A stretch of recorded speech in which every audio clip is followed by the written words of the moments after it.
Hello guys, yan for today's video. Yan. I'm Carol Tinapaw by the way. Ang content natin ay mahilig magtanim.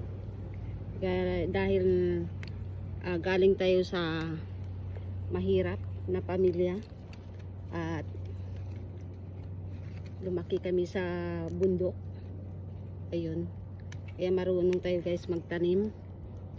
So, for today's video guys, tayo'y mag-harvest. Ayan. Ikaw ba'y wala nang maisip na iko-content? Ayan, magtanim-tanim guys para mayroon kang maisip na iko-content. Ayan. Ang magtanim guys ay content yan. Ayan. Maraming na-i-inspired sa atin kasi nga wala pa tayong isang taon dito guys sa US at tayo'y nakapagtanim na. Marami na tayong na itatanim na gulay. So, napaka-bless ko kasi nga itong tropical long string beans na galing sa atin sa Pilipinas ay nabubuhay dito guys. So, maraming bunga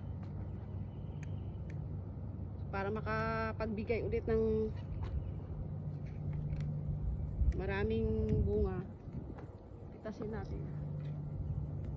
Diba?